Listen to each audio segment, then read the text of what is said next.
I want to drill into this feedback loop concept you presented. So it's something I think about a lot. Feedback loops are basically everything in nature is a feedback loop. We have this tendency, if we think in the Newtonian paradigm, we think like A causes B causes C, more like billiard ball causality, but everything's really circular causality.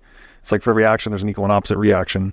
And so it seems like for humans, the key instruments for feedback are language and money, right? Like we're using language all the time to calibrate and communicate with one another. Money is effectively the language of human action or the language of value that we're calibrating ourselves to the realities of capital constraints in the world. And it doesn't seem to be a coincidence to me that when the state attacks money through debasing the currency, we end up with this cultural malaise like wokeism, and we now have attacks on language, right? A man is a woman, 2 + 2 = 5, like nothing makes sense. And so all of this attack on the adaptive mechanisms of language and money is really just undermining our evolution. Like we cannot progress, we cannot improve. You're just confused, right? We're confused and lost. So I'm wondering if the feedback loop you're presenting here, which I guess is more like a Jungian psychological interpretation, is this another aspect of the feedback loops that are broken? Because I'm also thinking like price signals here, right? When we debase currency, entrepreneurs aren't getting feedback from the environment, right? They don't know if the price change is a result of supply and demand shifts in the real economy, or if it's a matter of monetary policy, for instance. So you get falsified feedback and everything's distorted. All the communication and all the feedback is distorted. And what do we end up with? We end up with, too big to fail companies, zombie companies.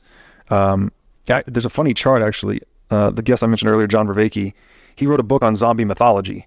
And if you look at the chart, like the use of the term zombie absolutely explodes after 1971. It's like, that can't be a coincidence, right? Like fiat is somehow part and parcel to our modern obsession with the zombie apocalypse and zombie mythology. Is that what's happening here? Is that we have this fundamental breakdown in our adaptive mechanisms, and you've basically laid it out through a Jungian perspective, but we also see it in prices and language and all these other manifestations. Is that what's happening here? Like we're self-defeating our own adaptive capacity? Yeah, I think so. I think it comes down to, the feedback loop in the end gets mixed up with time, right? Time is money. Uh-huh. Yeah. Before we had technological capacity, money was actually time plus the cost of energy plus the cost of information plus, right?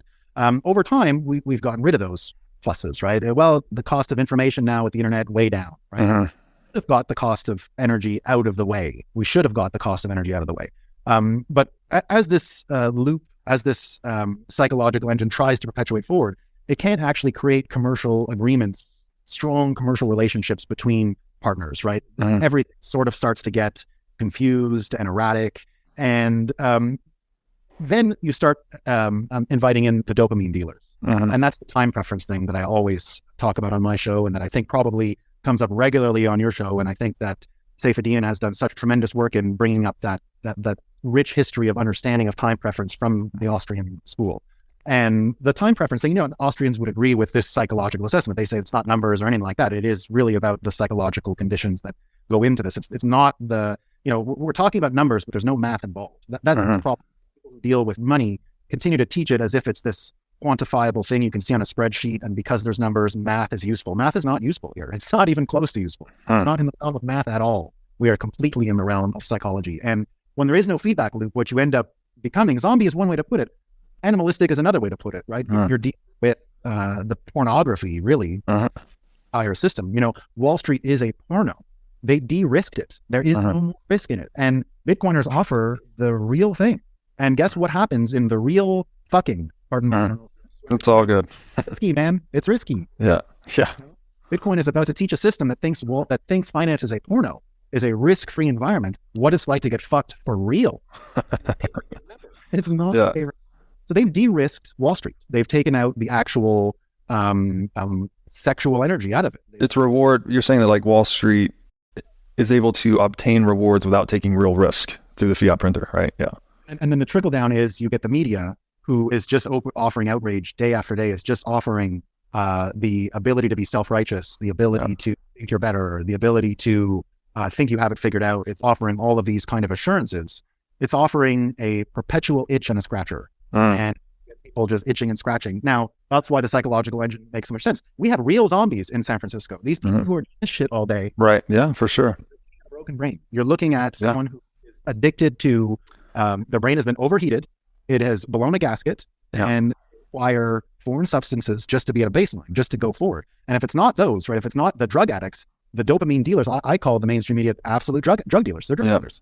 They're out there dealing dopamine on a daily basis to people who are so addicted to it that their actual ability to have any form of concentration and attention is now down to what's the newest scrolling outrage, what's the newest naked body I can see, right, stupidest thing I can do. And that's why we end up having these ugly cities, this ugly architecture, fast fashion. It's one of the things that I'm an accelerationist, they say. People would accuse me of accelerationist. And by that I mean, look, for example, with shitcoins and crypto, right? I'm different from a maxi in that I'll say, I don't think Ethereum is a big enough scam yet. I think we need to grow it big enough to take down Wall Street altogether, because we don't need financial engineers, right? All right. We need to all up in this bag and then collapse it. They all got to jump in, right? It's not even to be like 100x bigger than it is, because we have created, and that's what happens, right? The best and brightest will go into the profession that's best paid. And in the fiat system, this is where our trouble starts with the time preference, right? A system, and it's a truism of all time. The best and brightest are going to go into the industry that pays them the most. We have a whole generation now of the best and brightest in America going to be financial engineers and inflating the bubble and creating this Cantillon effect and dividing rich and poor to the extent that we now have it in America. I think focusing on the gap between the rich and the poor is stupid unless you're in the situation we're in, which is a financial engineering sector that has gone so far astray from reality that they can't even be reined in anymore. They are completely their own alpha and omega, top and bottom, right and wrong. Their own world. I worked on Wall Street for many years. I know exactly what it's like. I used to do broadcasts right out of the New York Stock Exchange and all these places, right? I saw all of this stuff happening. I went there as a Bitcoiner though. And as a Bitcoiner, I said, well, we've got to take down the financial engineering. And the only way to do it is with their own greed, right? Like, you want more financial engineering? Let's make it. Let's do it, right? Right. But eventually Bitcoiners do want to change that time preference so that the best and brightest go back to like making chairs and farming. Right. I want to see the rancher rich again. I want to see the farm at the top of the heap because their job pays the best. And I want all the people that have the capacity and the abilities to go on a thing that is going to enrich the world. Now, I don't care what people go and do. Whatever it is, be good at it. Whatever it is. And ideally, people that are really interested and passionate about what they do, I think naturally leads to better quality everything, right? Like, you want the guy that's passionate about making furniture rather than being an investment banker because that's what pays. Because then we all enjoy the specialized fruits of his or her labor rather than, this mass industrial output that the fiat paradigm pushes on us.